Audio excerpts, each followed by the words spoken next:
जय हिंद दोस्तों, welcome back to my YouTube channel education your future. I am Dheeraj Prajapati.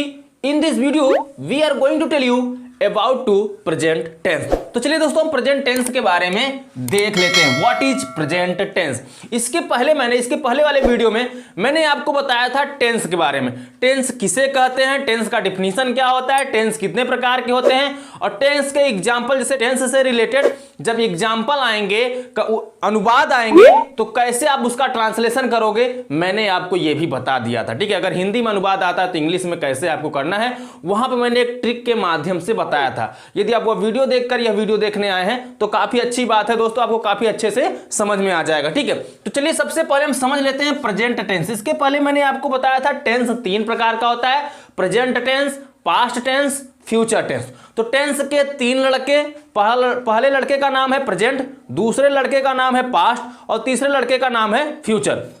तो टेंस के बारे में तो हमने जान लिया।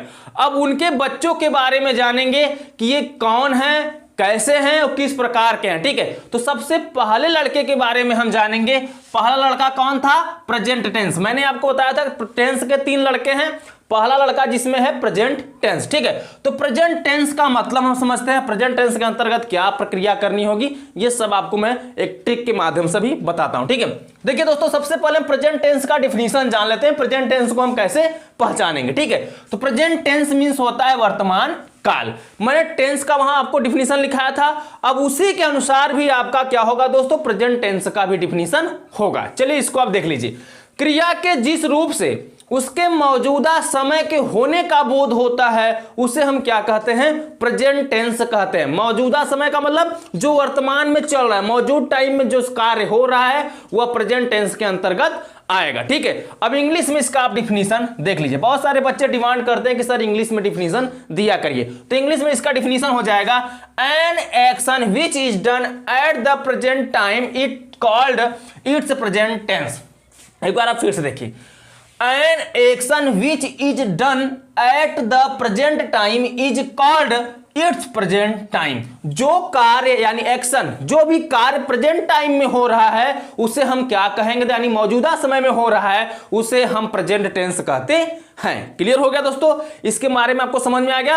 अर्थात जो भी कार्य मौजूदा समय में हो रहा है, मौजूदा समय का मतलब जैसे इस समय मैं आपको पढ़ा रहा हूं तो यह कार्य क्या हो रहा है, मौजूदा समय में हो रहा है। इसका मतलब समझिए, जो कार्य हो रहा है, ठीक है, समझिएगा, हो चुका है या एक लंबे समय से होता चला आ रहा है, वह क्या होगा, प्रेजेंट टेंस के अंतर्गत आएगा। समझने का प्रयास करिए। जिस वाक्य के अंत में मैंने आपको क्या बताया था, है, हूं, हो आदि आए, वह क्या होता है, प्रेजेंट टेंस होता है। इसका पहचान यही है कि जिस वाक्य के अंत में है, हूं, हो वो उसे हम ऐसे पहचान लेंगे। इसको इंट्रोडक्शन क्या हो जाएगा दोस्तों, प्रेजेंट टेंस का इंट्रोडक्शन हो जाएगा, है, हूं, हो। जिस वाक्य के अंत में है, हूं, हो आपको दिख जाए तो समझ लीजिए वो कौन सा टेंस हो जाएगा, प्रेजेंट टेंस हो जाएगा। अगर था, थी, थे दिखेगा तो पास्ट टेंस,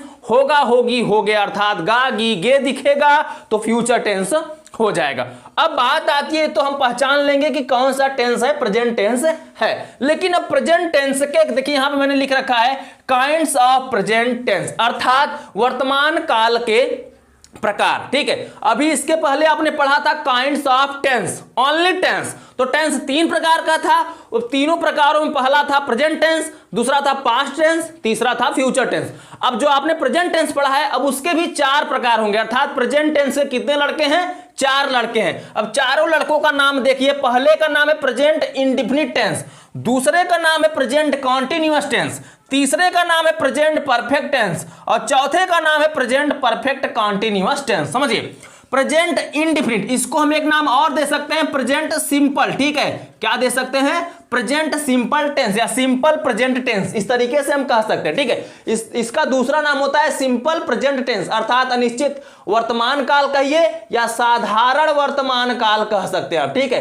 क्या कह सकते हैं, साधारण वर्तमान काल। ठीक है, दूसरा का नाम है प्रेजेंट कॉन्टिन्यूअस टेंस या प्रेजेंट प्रोग्रेसिव टेंस, यानी लगातार जो हो रहा है उसका हम दूसरा नाम दे सकते हैं प्रोग्रेसिव। ठीक है, तो प्रेजेंट कॉन्टिन्यूअस टेंस मींस लगातार या तत्कालीन वर्तमान काल हम कह सकते हैं। ठीक है, तीसरा हो जाएगा प्रेजेंट परफेक्ट टेंस। परफेक्ट का मतलब होता है अपने आप में पूर्ण होना, अर्थात पूर्ण वर्तमान काल। और चौथा हो जाएगा प्रेजेंट परफेक्ट कॉन्टिन्यूअस। दूसरे और तीसरे को मिलाकर चौथा लड़के का नाम रखा गया है, अर्थात प्रेजेंट परफेक्ट कॉन्टिन्यूअस टेंस मतलब पूर्ण लगातार वर्तमान काल। तो यहां तक आपको क्लियर हो गया दोस्तों।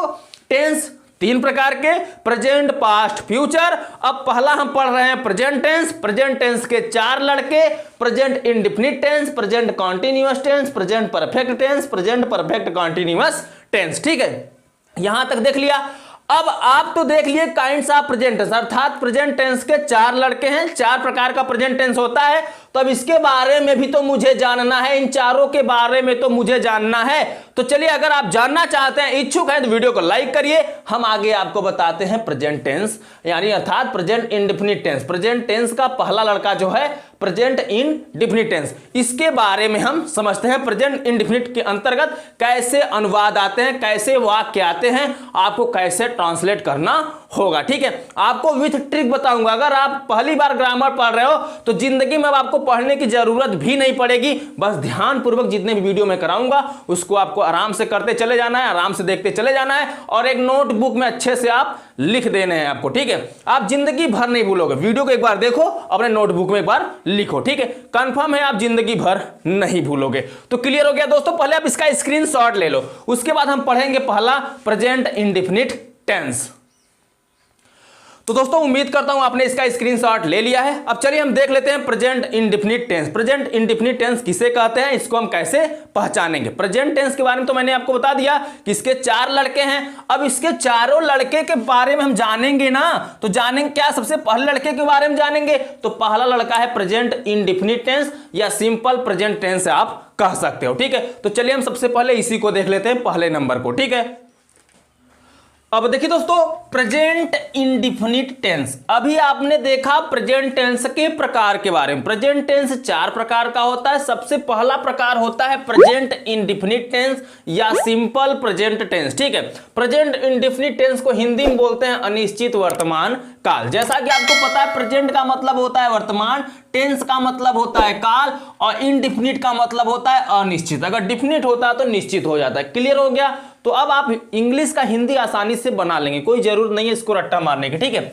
सबसे पहले जान लेते हैं कि प्रेजेंट इंडेफिनिट को हम कैसे पहचानेंगे। प्रेजेंट टेंस को तो हम पहचान ले रहे हैं, कैसे पहचान ले रहे हैं, यदि वाक्य के अंत में है, हूं, हो आ जा रहा है तो हम आसानी से पहचान ले रहे हैं कि यह प्रेजेंट टेंस है। जैसे वह खा रहा है। अब वाक्य के अंत में है आ गया तो मैंने पहचान लिया कि ये जो कार्य हो रहा है वह क्या हो रहा है, प्रेजेंट में हो रहा है, वर्तमान समय में हो रहा है। अगर मैं बोलता था वह खा रहा था तो क्या हो जाता, या मैं ये भी पहचान लेता कि यह प्रक्रिया जो हो रही है, जो कार्य हो रहा है वह बीते समय में हो रहा है। क्यों हो रहा था, क्योंकि हो रहा था बीत चुका है समय। ठीक है, वह खा रहा होगा, अगर यह आ जाए तो अर्थात वो भविष्य की बात की जा रही है, अर्थात प्रेजेंट, पास्ट, फ्यूचर टेंस को हम आसानी से पहचान लेंगे। अगर है, हो, हूं ये सब आएगा तो समझ लीजिए प्रेजेंट टेंस। था, थी, थे तो पास्ट टेंस। गा, गी, गे या होगा, होगी, होगे आएगा तो समझ जाइएगा कौन सा टेंस है, फ्यूचर टेंस है। हम प्रेजेंट, पास्ट, फ्यूचर को तो आसानी से पहचान ले रहे हैं। अब बात आती है प्रेजेंट टेंस तो चार प्रकार का हो जा रहा है। अब चार प्रकार होने का मतलब है तो सबके सब साथ लगा रहेगा, है, हूं, हो, ये प्रेजेंट को दर्शा रहा, अर्थात प्रेजेंट के चारों लड़कों के साथ प्रयोग किया जाएगा। लेकिन प्रेजेंट इंडेफिनिट का भी तो कोई अलग पहचान होगा, तो अलग पहचान इसका क्या होगा, चलिए हम यहां पे आपको समझाते हैं। ध्यान दीजिए, जिस हिंदी वाक्य के अंत में ता है, ती है, ते हो, ता हूं आदि आए उसे हम प्रेजेंट इंडेफिनिट टेंस अर्थात अनिश्चित वर्तमान काल कहते हैं। समझिए, जिस हिंदी वाक्य के अंत में ता है, ती है, ते हो, ता हूं अर्थात मैं खेलता हूं, मैं खेलती हूं, ती हूं, ता हूं लास्ट वाक्य के अंत में आ रहा है तो यह क्या हो जाएगा? Present indefinite tense. ठीक है, वो उसके पास गुड़िया है, उसके पास कार है आएगा तो प्रेजेंट टेंस। ठीक है, लेकिन ता है आ जाएगा तो प्रेजेंट इंडेफिनिट टेंस। क्लियर हो गया दोस्तों? चलिए, उम्मीद है कि आप समझ गए होंगे प्रेजेंट इंडेफिनिट टेंस को आप कैसे पहचानेंगे। अगर अभी नहीं पहचान पा रहे हैं तो एक दो अनुवाद आप करेंगे, वाक्य का ट्रांसलेशन करेंगे, ऑटोमेटिक आपको समझ में आ जाएगा। अब बात आती है अफर्मेटिव सेंटेंस क्या है। अफर्मेटिव सेंटेंस, देखिए अभी आप पढ़ रहे हैं टेंस, लेकिन टेंस का एक छोटा सा भाग आएगा, उसके अंतर क्या होगा? सेंटेंस। हर टेंस के अंतर्गत, प्रत्येक टेंस के अंतर्गत 4 सेंटेंस आपको पढ़ने होंगे। पहला होगा अफर्मेटिव, दूसरा होगा निगेटिव, तीसरा होगा इंट्रोगेटिव और चौथा होगा इंट्रोगेटिव प्लस निगेटिव। मैंने पहले वीडियो में आपको बताया था कि 6 फार्मूले ट्रिक के माध्यम से कैसे यूज करेंगे।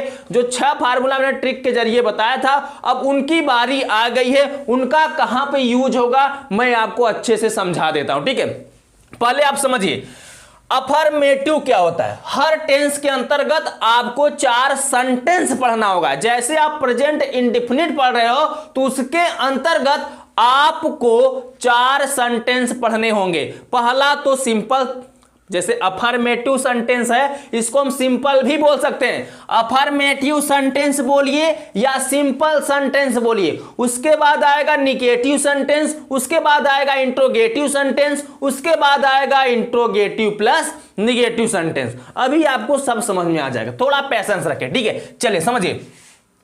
अब हम रूल को समझेंगे। पहले आप रूल को समझिए, उसके बाद मैं स्ट्रक्चर को बताऊंगा, स्ट्रक्चर को बताने के बाद मैं आपका एग्जांपल कराऊंगा। ठीक है, तो पहले आप रूल को समझ लीजिए। अगर अफर्मेटिव सेंटेंस अर्थात साधारण वाक्य आता है तो किस तरीके के नियम को लागू करेंगे आप। ठीक है, देखिए सबसे पहले आप समझिए रूल फर्स्ट होगा कि सभी क्रियाएं बहुवचन की अवस्था में होती हैं। इसको एक वचन में लाने के लिए हम यस या ईएस जोड़ते हैं। ध्यान दीजिए, प्रेजेंट इंडेफिनिट टेंस के अफर्मेटिव सेंटेंस में एस या ईएस जोड़ा जाता है, लेकिन अब एस या ईएस कब जोड़ा जाएगा, बात ये आती है। तो चलिए इसको भी हम क्लियर कर देते हैं। रूल नंबर 2, जिस क्रिया के अंत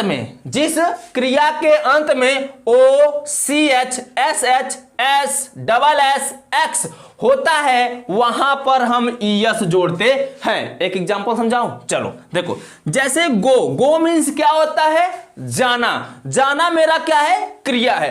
तो गो के अंत में क्या दिख रहा है? यहां पे GO अंत में क्या दिख रहा है? क्रिया के अंत का जो वर्ड होगा वह क्या, यानी कहने का मतलब जो लेटर होगा वो अगर ओ दिखे, CH SH S double S X दिख जाए लास्ट में, तो समझ लीजिए उसमें हम क्या जोड़ेंगे? ES जोड़ेंगे। अर्थात गो में हम जोड़ देंगे क्या? ES। ठीक है, क्योंकि अंत में क्या दिखा? ओ। जैसे हम देखते हैं वॉच मीन्स क्या होता है? देखना। जैसे फिल्म देखना, तो फिल्म देखने के लिए हम वॉच का प्रयोग करते हैं। तो यहां पे वॉच के अंत का लास्ट का 2 वर्ड क्या दिख रहा है? CH। तो CH अगर मिल जा रहा है तो यहां पे हम क्या जोड़ देंगे? ES। वॉश मीन्स होता है धोना, तो ठीक है वॉश SH दिख रहा है, अर्थात लास्ट में SH दिख जाएगा तो हम क्या जोड़ देंगे? ES। क्लियर हो गया? अगर वो क्रिया के अंत में O CH SH S double X X दिख जाएगा तो हम उसके अंत में ES जोड़ देंगे। ठीक है, अब बात आती है S कब जोड़ा जाएगा। अभी तो आपने देखा कि ES जोड़ देते हैं। अब देखिए, जिस क्रिया के अंत में O CH SH S double S X नहीं होता है वहां पर हम क्या जोड़ते हैं? S जोड़ते हैं। अभी तो आप समझे कि ES कब जोड़ते हैं, अब आप समझोगे कि S कब जोड़ते हैं। जैसे देखिए रीड मीन्स क्या होता है? पढ़ना।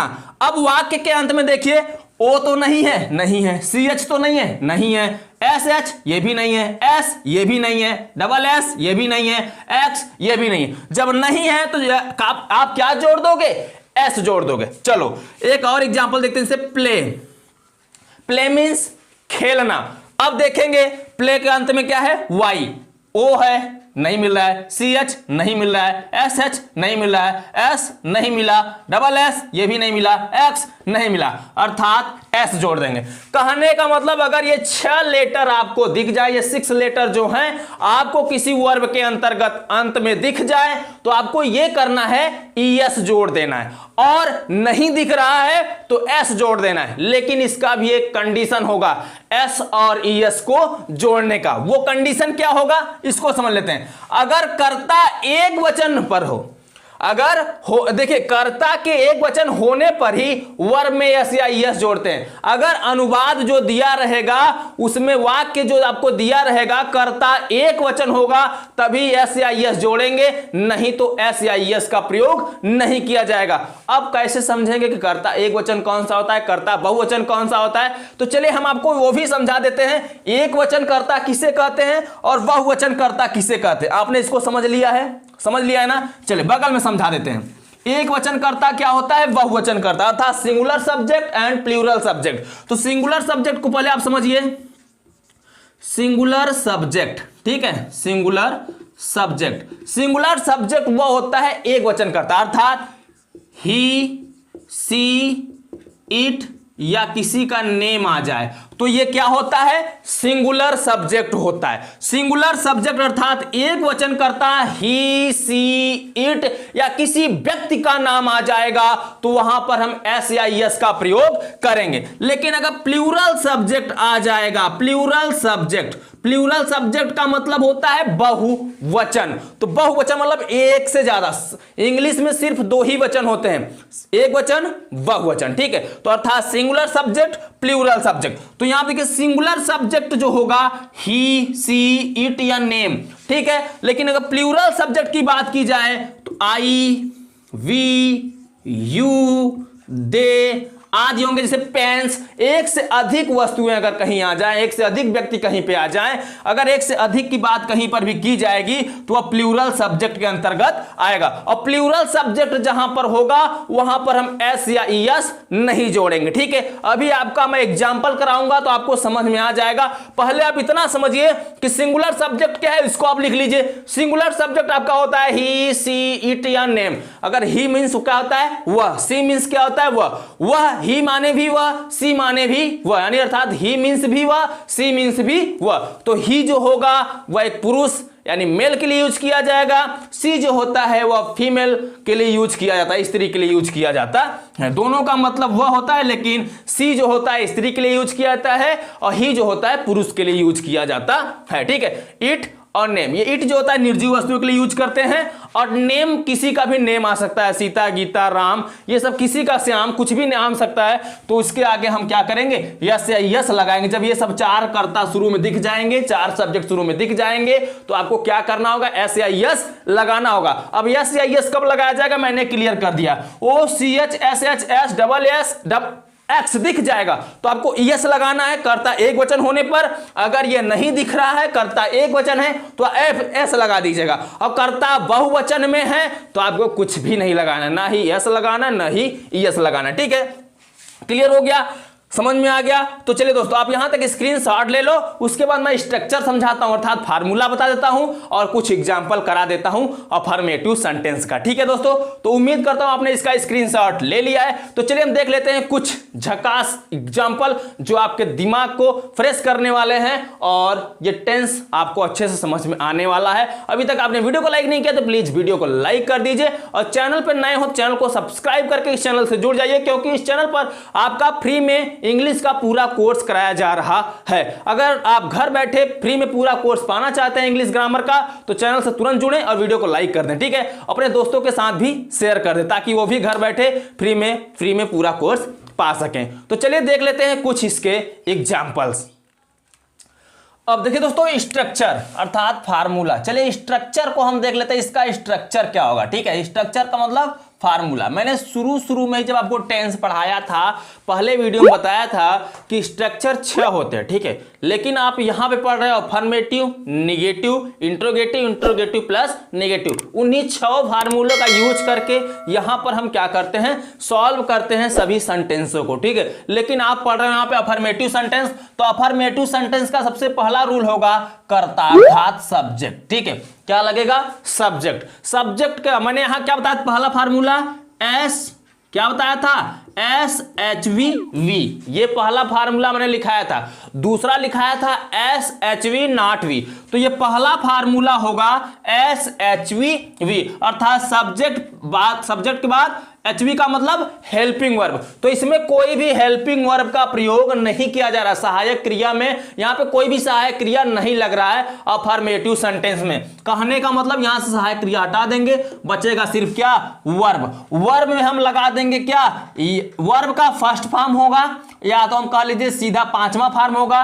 पांचवा फॉर्म लिखेंगे तो यहाँ पे एस और एस नहीं लिखेंगे, इसलिए हम यहाँ पे वर्ब ही रहने देते हैं। Verb subject plus verb plus S या S plus object plus etc. Etc का मतलब अन्य जो वाक्य बचेंगे, ऑब्जेक्ट का मतलब कर्म। ठीक है, अब समझिए यहां पे एस का मतलब हो रहा है सब्जेक्ट, सब्जेक्ट का मतलब होता है कर्ता।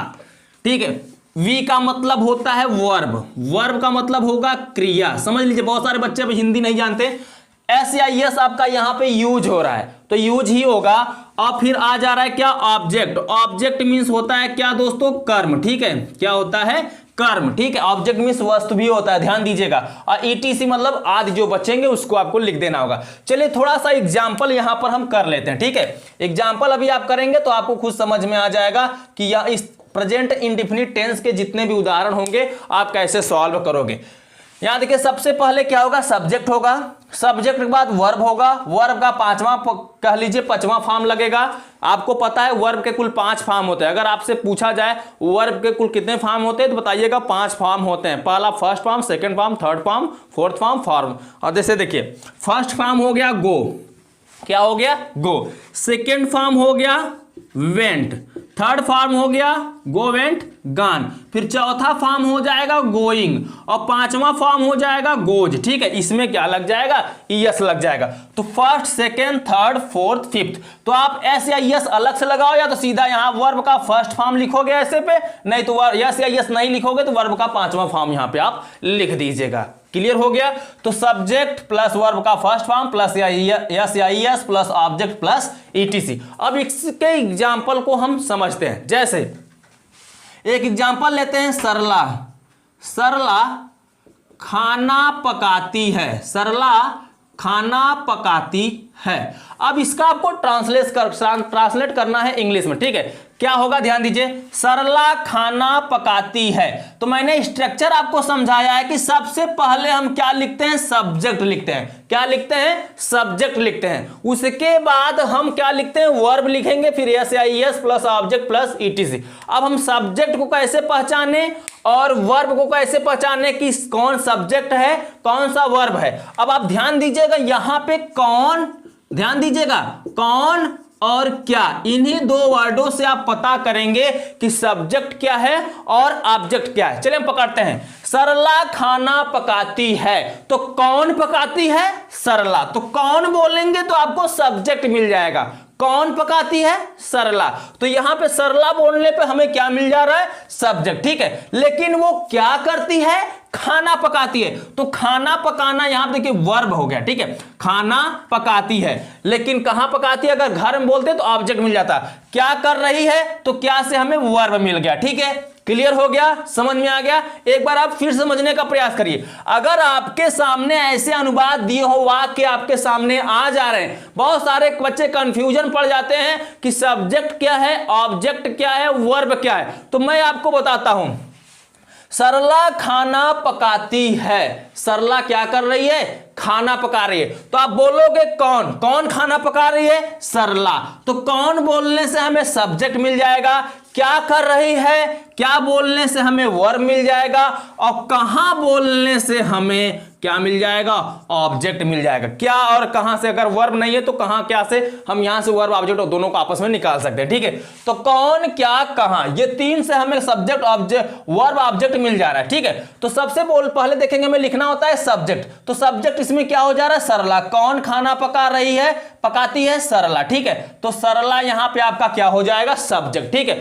उसके बाद हमें लिखना होता है वर्ब। वर्ब का मतलब क्या कर रही है, तो क्या कर रही है, खाना पका रही है। ठीक है, क्या कर रही है, खाना पका रही है, अर्थात पकाना क्या होता है, कुक्स।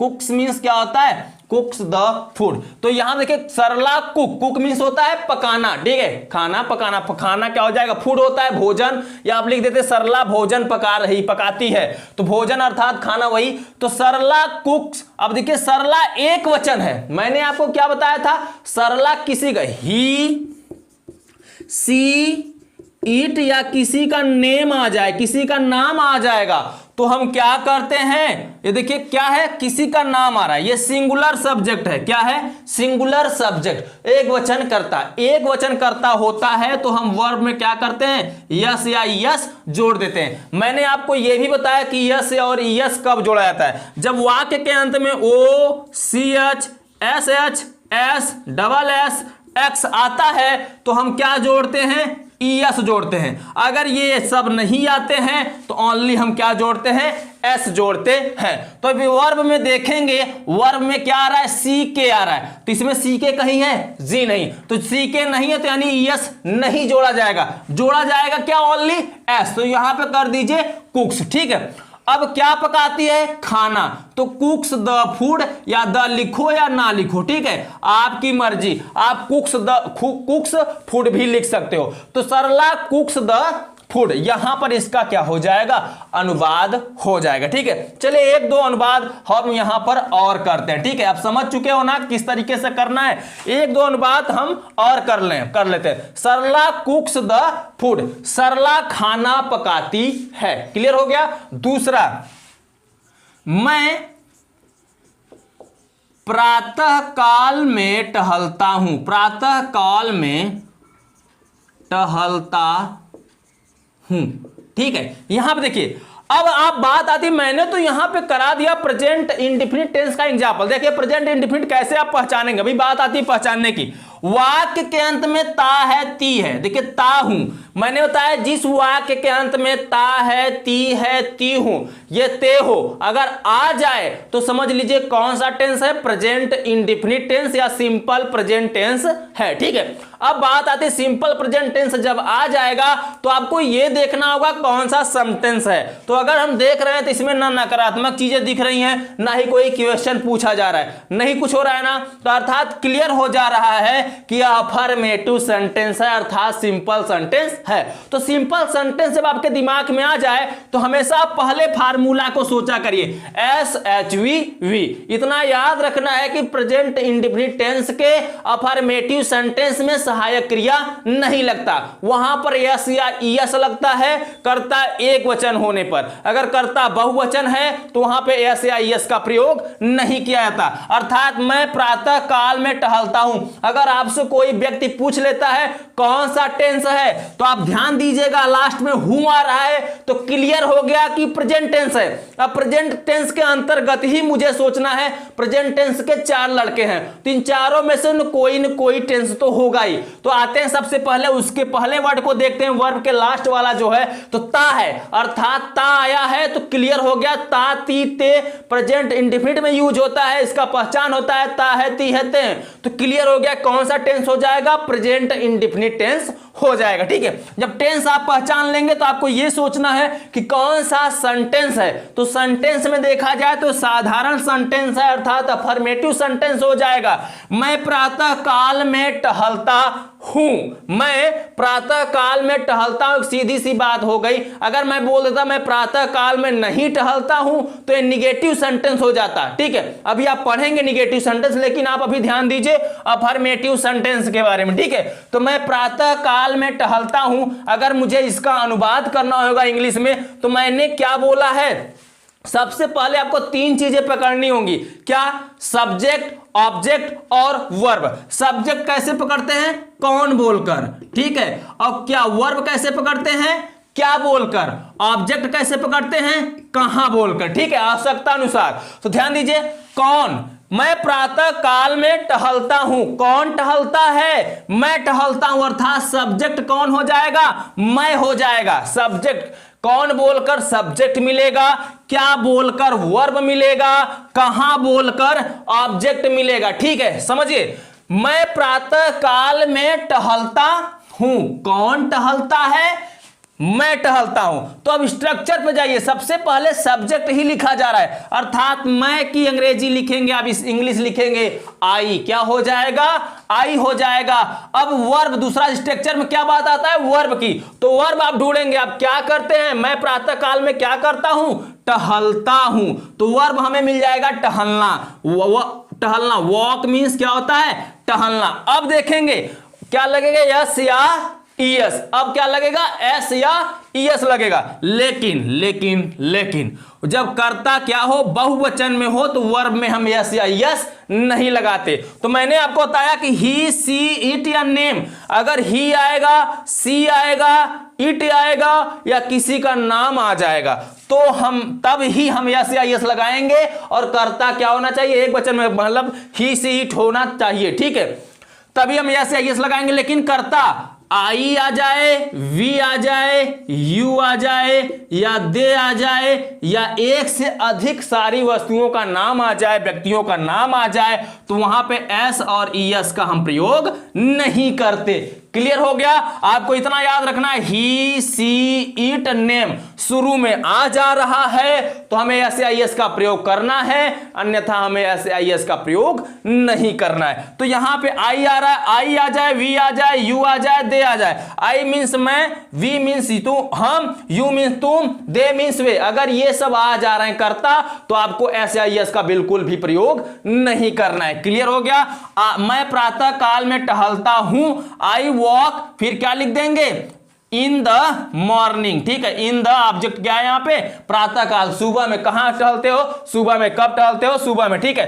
तो यहाँ पे कब, कहां, ये दोनों चीजें, ये परिवर्तन, ऑब्जेक्ट वाला हमेशा परिवर्तन होता रहता है। कभी कब बोलना पड़ता है, कभी कहां बोलना पड़ता है, ठीक है। लेकिन कौन क्या, जब दोनों मिल जाते हैं, सब्जेक्ट और वर्ब मिल गया तो बाकी सब चीजें सरल हो जाती हैं। I walk in the morning, ठीक है। कहां, कब टहलते हैं, सुबह में टहलते हैं। क्लियर हो गया, ये वाक्य समझ में आ गया। चलिए आगे और भी आपको एग्जांपल मैं यहां पे कराता हूं। आप, उम्मीद करता हूं आपको बहुत अच्छे से समझ में आ गया। पहला काम तो आपको, जब आपके सामने वाक्य दिखे, जब भी आपके सामने अनुवाद आए, तो पहला काम यह होगा, आपको टेंस पहचानना होगा, ठीक है। टेंस पहचानने के बाद उसका हम देखेंगे सेंटेंस कौन सा है, अफर्मेटिव है, निगेटिव है, इंट्रोगेटिव है या इंट्रोगेटिव प्लस निगेटिव है। सेंटेंस पहचान लिए तो जो सेंटेंस होगा, जैसे अफर्मेटिव है अर्थात सिंपल टेंस है, ठीक है, सिंपल सेंटेंस है, तो सिंपल सेंटेंस का हम स्ट्रक्चर सोचेंगे, ठीक है। तो मैंने स्ट्रक्चर सोच लिया सिंपल सेंटेंस का। अगर प्रेजेंट इंडेफिनिट टेंस होगा तो हमेशा क्या होता है, एस, एच, वी। लेकिन प्रेजेंट इंडेफिनिट टेंस के अफर्मेटिव सेंटेंस में सहायक क्रिया नहीं लगता, तो सिर्फ बच रहा है एस वी, अर्थात यह एस वी सब्जेक्ट और वर्ब, वर्ब में हमें क्या लगाना होता है, यस या यस लगाना होता है। सिंपल सी बात है। तो ये आपका हो जाएगा स्ट्रक्चर। अभी 2-4 एग्जांपल और करेंगे तो आपको समझ में आ जाएगा। चलिए एक एग्जांपल मैं और कर लेता हूं। जैसे वह सुबह में, ठीक है, कोचिंग जाती है। देखिए, वह सुबह में कोचिंग जाती है। अब मैंने आपको क्या बताया है, कौन, सबसे पहले कौन बोलकर हमें सब्जेक्ट पता करना होता है, क्या बोलकर हमें वर्ब पता करना होता है। अगर सब्जेक्ट और वर्ब हमें मिल गया तो ऑब्जेक्ट हमें आसानी से मिल जाएगा। अब क्या करने जाती है, कोचिंग जाती है, ठीक है। क्या, सुबह में कोचिंग जाती है, तो आपको यहां पे क्या लिखना है, वह की स्पेलिंग क्या लगेगा। पहले, सबसे पहले आप टेंस पहचानना सीखिए। कौन सा टेंस है, प्रेजेंट इंडेफिनिट। अगर वाक्य के अंत में ता है, ती है, ते हो आ जाए, ती हूं आ जाए, तो समझ लीजिए कौन सा टेंस है, प्रेजेंट इंडेफिनिट टेंस है। और प्रेजेंट इंडेफिनिट में सहायक क्रिया मैंने आपको बताया कि नहीं लगता, यहां पे एस या ईएस का प्रयोग किया जाता है, वो भी सब्जेक्ट के अनुसार। अगर ही, सी, इट या किसी का नेम आ जाए, नेम, ठीक है, अगर किसी का नेम आ जाता है तब ही आपको एस या एस का प्रयोग करना है, नहीं तो आपको कर्ता आई दिख जाए, वी दिख जाए, यू दिख जाए, दे दिख जाए, आई वी यू दे दिख जाएगा तो यहां पे एस या एस का प्रयोग आपको वर्ब में नहीं करना, ठीक है। जैसे वह सुबह में कोचिंग जाती है, ती है अर्थात किसी स्त्री की बात की जा रही, किसी फीमेल की बात की जा रही। जब किसी फीमेल की बात की जाएगी तो वह की स्पेलिंग क्या हो जाती है, सी हो जाती है, ठीक है। अगर वह जाता है ता है होता तो ही हो जाता, ठीक है।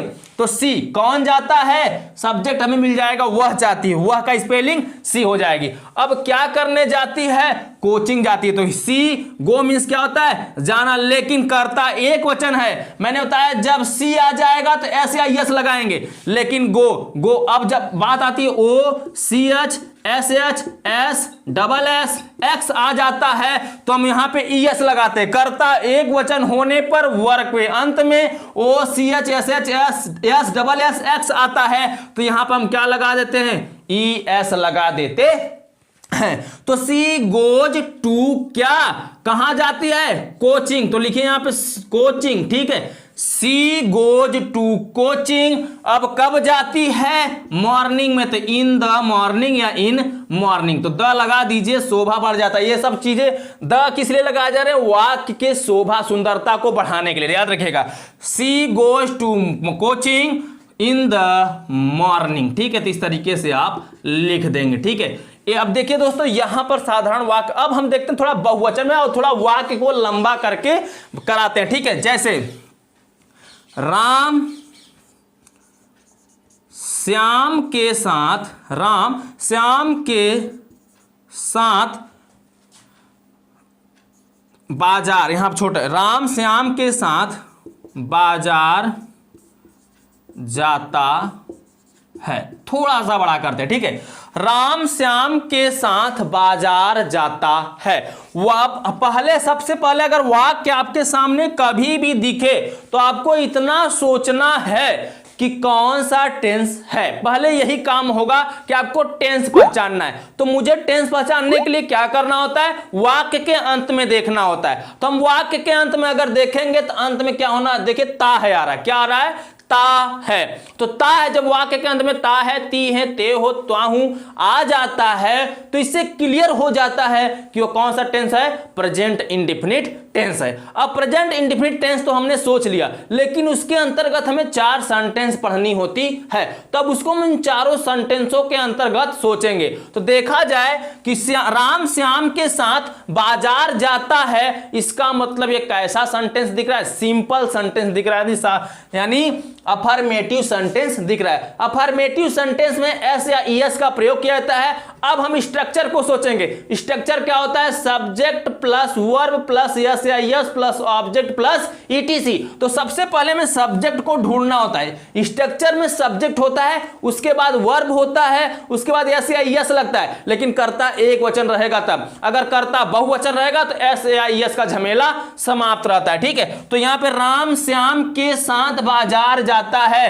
कौन जाता है बाजार, राम जाता है। किसके साथ जाता है, श्याम के साथ जाता है। ये ऑब्जेक्ट काम करेगा, लेकिन कहां जाता है, क्या करता है, जाता है। कहां जाता है, बाजार जाता है। तो वर्ब हमें मिल गया जाना, कहां जाता है, बाजार, ऑब्जेक्ट मिल गया। अब किसके साथ जाता है, श्याम के साथ। तो इसको आपको लास्ट में लिखना होता है, ठीक है। जो अदर वर्ड आते हैं ईटीसी इसीलिए लिखाया गया है। ईटी अगर हम इसको ढक दें, यहां आप इसको ढक दें तो बचेगा राम बाजार जाता है। पहले आप इसको ही करिए। सबसे पहले सब्जेक्ट ऑब्जेक्ट वर्ब मिल गया तो इन्हीं तीनों को पकड़कर आपको सेंटेंस को सॉल्व कर देना है। बाकी जो बचेंगे ईटीसी अदर फर्जी वर्ड बचेंगे, उसको लास्ट में आपको लिख देना होगा। चलिए, जैसे राम, तो ये सब्जेक्ट हो जाएगा। कौन जाता है बाजार, राम जाता है। अगर मैं इसको इतना भूल जाऊं, श्याम के साथ भूल जाऊं, तो सिर्फ दिख रहा है राम बाजार जाता है।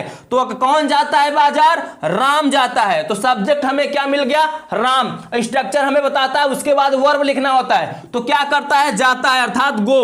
राम क्या हो जाएगा यहां पे, गो। लेकिन यहां पर राम क्या है, किसी का नाम है। और जब किसी का नाम आता है, मैंने बताया है, देखिए ही सी इट या किसी का नेम, जब किसी का नेम आता है तो वहां पे एस या एस जोड़ा जाता है। लेकिन वर्ब के अंत में ओ है। मैंने ये भी बताया, जब O C H S H S double S X आता है तो एस या एस जोड़ा जाता है, कर्ता एक वचन होने पर। तो इसलिए यहां पर क्या जोड़ देंगे, एस जोड़ देंगे। राम गोज टू क्या, मार्केट। कहां जा रहा है, बाजार जा रहा है। तो राम गोज टू मार्केट। ये पूरा वाक्य समाप्त हो गया। लेकिन अब जा किसके साथ रहा था उसको लिख दीजिएगा। अदर वर्ड के अंतर्गत आएगा, श्याम के साथ। तो के साथ की स्पेलिंग हम लिखते हैं विथ ठीक है, और किसके साथ? श्याम के साथ। तो यहां पे विथ लिख देंगे आप क्या? श्याम। और वाक्य जैसे ही समाप्त होगा आपको फुल स्टॉप लगा देना होता है। क्लियर हो गया? चलिए एक हम देख लेते हैं ईट वाला। अभी मैंने ईट पर एक भी एग्जाम्पल नहीं कराया है, तो ईट का एग्जाम्पल क्या होगा उसको भी आप समझ लीजिए। जैसे वर्षा होती है, वर्षा होती है, यहां पर कर्ता आपको दिख रहा है? नहीं दिख रहा है। निर्जीवों की जब बात की जाए, निर्जीव वस्तुओं की जब बात की जाती है तो वहां पे इट का प्रयोग करते हैं। यहां पे कर्ता नहीं दिख रहा है, सिर्फ बात की जा रही है वर्षा होती है। वर्षा होती है अर्थात क्या लिखेंगे? अब हम लिख देंगे इट। क्या लिखेंगे? इट। मैंने बताया ना ही, सी, इट या नेम, तो निर्जीव वस्तु के लिए इट का प्रयोग करते हैं। इट वर्षा, रेन मीन्स वर्षा होना होता है, बारिश होना। तो इट रेन से यहां पे क्या लग जाएगा? एस लग जाएगा। जब वाक्य के अंत में O C H S H S double S X नहीं मिला तो मैंने क्या लगा दिया? एस लगा दिया। क्यों लगा दिया? क्योंकि कर्ता एक वचन है, इट क्या है? एक वचन है। तो यहां पे इट रेन्स हो जाएगा। क्लियर हो गया दोस्तों? समझ में आ गया? यहां तक आपको उम्मीद करता हूं बहुत अच्छे से समझ में आ गया। थोड़ा मैं आपको क्या कराता हूं दोस्तों, लंबा वाक्य करने का प्रयास करता हूं, या तो बहुवचन में एक दो वाक्य और करा देता हूं। चले देखिए यहां पे एक वाक्य और देख लीजिए। वे क्रिकेट खेलते, वे क्रिकेट खेलते हैं, वे क्रिकेट खेलते हैं। अब आप ये समझिए क्या हो रहा, वाक्य क्या बोल रहा है? वे क्रिकेट खेलते हैं। तो मैंने बताया क्या है, अगर आपके सामने अनुवाद दिख जाए तो सबसे पहले आपको पहचानना होता है कि कौन सा टेंस है। तो टेंस पहचानने के लिए वाक्य के अंत में हम देखते हैं ते हैं, अर्थात प्रेजेंट इंडेफिनिट टेंस। जिस वाक्य के अंत में ता है, ती है, ते हो, ता हूं आता है, वह क्या हो जाता है? प्रेजेंट इंडेफिनिट टेंस हो जाता है। तो प्रेजेंट इंडेफिनिट टेंस तो मैंने पकड़ लिया। अब प्रेजेंट इंडेफिनिट टेंस के अंतर्गत 4 सेंटेंस पढ़ने होते हैं। 4 सेंटेंस होता है। वो 4 सेंटेंस क्या होते हैं? Affirmative sentence, negative sentence, interrogative sentence, interrogative plus negative sentence. तो ये देखा जाए तो वे क्रिकेट खेलते हैं, कोई भी नकारात्मक बात नहीं की गई है, कोई भी आपसे प्रश्न नहीं किया गया है। जब कोई भी नकारात्मक बात और प्रश्न नहीं की जाती है तो दिख जाता है वो सिंपल सेंटेंस अर्थात साधारण वाक्य है। तो ये दिख रहा है वह एक साधारण वाक्य है। तो जो एक साधारण वाक्य दिख रहा है, अब आपको क्या करना है? इसको आपको एक साधारण वाक्य स्ट्रक्चर पर सोचना है। साधारण वाक्य का स्ट्रक्चर होता है SHVV, ठीक है? SHV इसका स्ट्रक्चर होता है। एस का मतलब सब्जेक्ट, और आपको पता है कि प्रेजेंट इंडेफिनिट टेंस के अफर्मेटिव सेंटेंस में सहायक क्रिया नहीं लगता है, अर्थात हेल्पिंग वर्ब नहीं लगता, इसलिए एचवी कट जाएगा, बचेगा सिर्फ वर्ब। तो वे क्रिकेट खेलते हैं, कौन बोल दे, कौन बोलेंगे तो आपको सब्जेक्ट मिल जाएगा। कौन खेलते हैं? वे खेलते हैं। तो दे मीन्स क्या होता है? वे। तो दे अब क्या करते हैं? वर्ब मिल जाएगा। तो वर्ब उसके बाद क्या लिखना होता है? वर्ब। क्या करते हैं? खेलते हैं। तो प्ले मीन्स क्या होता है? खेलना। अब बात आती है हम यहां पे एस या यस लगाएं कि नहीं लगाएं, तो नहीं लगेगा। क्यों नहीं लगेगा? क्योंकि कर्ता क्या है? बहुवचन में है। जब आई, वी, यू, दे, अगर ये सभी कर्ता आपको दिख जाएं तो आपको वर्ब में यस या यस नहीं लगाना, ठीक है? तो दे प्ले द क्रिकेट, ये द लग जा रहा है वो शोभा बढ़ाने के लिए, यानी वाक्य का एक सुंदरता बढ़ाने के लिए, ठीक है? क्रिकेट, ठीक है? यहां पे हो जाएगा आपका कुछ इस तरीके से अनुवाद, वे क्रिकेट खेलते हैं। क्लियर हो गया दोस्तों? उम्मीद करता हूं आपको सारे एग्जाम्पल बहुत अच्छे से समझ में आ गए। अगर थोड़े बहुत अगर आपको कुछ प्रॉब्लम दिखे तो मुझे कमेंट में बताइए, या मुझे इंस्टाग्राम पे आप फॉलो कर लीजिए। एजुकेशन योर फ्यूचर इंस्टाग्राम का चैनल है दोस्तों, वहां पे आप इंस्टाग्राम में मुझे फॉलो करिए, आईडी है मेरा। आप वहां पे फॉलो करेंगे तो आपको वहां पे पर्सनल क्वेश्चन का आपका जवाब दिया जाता है। कोई भी वाक्य वहां पर आप पूछ सकते हैं, कोई भी रूल रेगुलेशन भूल रहे हैं तो आप मुझसे जरूर पूछिएगा, ठीक है? तो ये प्रेजेंट इंडेफिनिट का अफर्मेटिव सेंटेंस हो गया। निगेटिव सेंटेंस में अगले वीडियो में करा दूंगा, ठीक है? अफर्मेटिव, निगेटिव, इंट्रोगेटिव जो है वो अलग अलग वीडियो में करा दूंगा ताकि आपको अच्छे से समझ में आ सके, ठीक है? और बताएंगे तो मैं वाक्य को और लंबा सा करके प्रयास करूंगा बताने का। याद रखिएगा, ऑब्जेक्ट, वर्ब, इतना तो आप पकड़ना जान जाइए।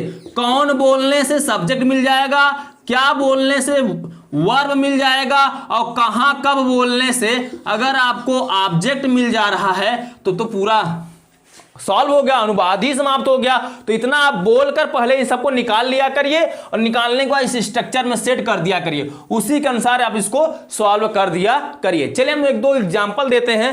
मैं यहाँ पे होमवर्क समझ लीजिए कि मैं होमवर्क दे रहा हूं आपको कमेंट में बताना है उसका इंग्लिश में अनुवाद, ठीक है। चलिए एक अनुवाद आप यहाँ पे लिखिए, इसका अनुवाद आपको बताना हो, कमेंट करके मैं बताना जरूर, ठीक है। आपको कमेंट करना है। चलिए लिखता हूं, जैसे रोहन मोहन के साथ इलाहाबाद जाता है, ठीक है। रोहन मोहन के साथ इलाहाबाद जाता है। चलिए अगला वाक्य आप लिखिए। यहां पे आपको ये होमवर्क दिया जा रहा है, कहने का मतलब जब आप वीडियो देखेंगे उसके बाद लास्ट में आपको कमेंट करके बताना है वाक्यों का, ठीक है। पहला दूसरा जिस तरीके से आप कमेंट करेंगे उसको लिखकर बताना है, ठीक है। चलिए तुम पढ़ते हो, ठीक है। तीसरा लास्ट, तीसरा ध्यान दीजिए, पहला हो गया रोहन मोहन के साथ इलाहाबाद जाता है, दूसरा हो गया तुम पढ़ते हो, तीसरा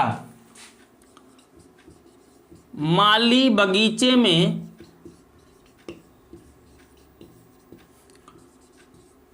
फूल तोड़ता है, ठीक है। चलिए यहां पे मैं इसके यहां पे आपको मीनिंग नहीं समझ आया, मीनिंग बताता हूं। इलाहाबाद, बहुत सारे बच्चे इलाहाबाद की स्पेलिंग नहीं जानते तो उसको बता दूं, इलाहाबाद, ठीक है। इलाहाबाद होता है, ठीक है। ये इलाहाबाद की स्पेलिंग हो जाएगी और जाना होना सब आपको पता है, तुम पढ़ना भी पता है। माली, गार्डनर मीन्स माली होता है, ठीक है। यहां पे आप लिख दीजिएगा गार्डनर, ठीक है, गार्डनर, ठीक है। ये गार्डनर मीन्स हो जाएगा माली, और प्लक मीन्स होता है तोड़ना, PLUCK। प्लक मीन्स क्या होता है? तोड़ना। गार्डन मीन्स बगीचा या पार्क मीन्स बगीचा, आप लिख दीजिएगा, ठीक है। गार्डनर मीन्स माली हो जाएगा, बगीचा अगर नहीं आपको स्पेलिंग पता तो आप पार्क लिख दीजिएगा या गार्डन लिख दीजिएगा, ठीक है। और फूल तोड़ता है तो हो जाएगा यहाँ पे। अब बगीचा का लिखना चाहे तो आप लिख दीजिएगा पार्क या गार्डन, ठीक है। गार्डन, GORDEN, ठीक है। तो ये हो जाए गार्डन। ये स्पेलिंग मैंने बता दिया है, आप कमेंट में मुझे जरूर बताएं कि आपको अनुवाद समझ में आ गया है कि नहीं आ गया। अगर थोड़ा भी जो कंफ्यूजन होगा, अभी निगेटिव पढ़ाया जाएगा, इंट्रोगेटिव पढ़ाया जाएगा, इसलिए मैं अलग अलग पढ़ा रहा हूं ताकि जो मेरे बच्चों का कंफ्यूजन हो वो मुझे अगले वीडियो में कमेंट करके बता सकें, जिससे मुझे भी पढ़ाने में मदद मिलेगी कि बच्चों का माइंडसेट क्या है, आपके माइंडसेट के अनुसार मैं पढ़ाऊं, ठीक है। दोस्तों इस वीडियो में बस इतना ही। कैसा लगा ये वीडियो आपको पसंद आया तो वीडियो को लाइक कर दीजिए। चैनल पर आप नए हो, चैनल को सब्सक्राइब करके इस चैनल से जुड़ना मत भूलिएगा, क्योंकि यहां पर आपका फ्री में पूरा कोर्स कराया जा रहा है इंग्लिश ग्रामर का, बिना 1 रुपए चार्ज लिए। आप घर बैठे इंग्लिश आसानी से आप सीख सकते हैं, इंग्लिश ग्रामर आसानी से सीख सकते हैं। और दोस्तों इसके माध्यम से आप चाहे तो स्पीकिंग भी बोलना आसानी से सीख सकते हैं, ठीक है। अगर आप कमेंट करेंगे तो वो ट्रिक भी मैं बताता चलूंगा, ठीक है। तो चलिए हम आपसे मिलते हैं अगले वीडियो में नेक्स्ट सेंटेंस के साथ, नेक्स्ट टेंस के साथ। तब तक के लिए बाय बाय, जय हिंद, जय भारत।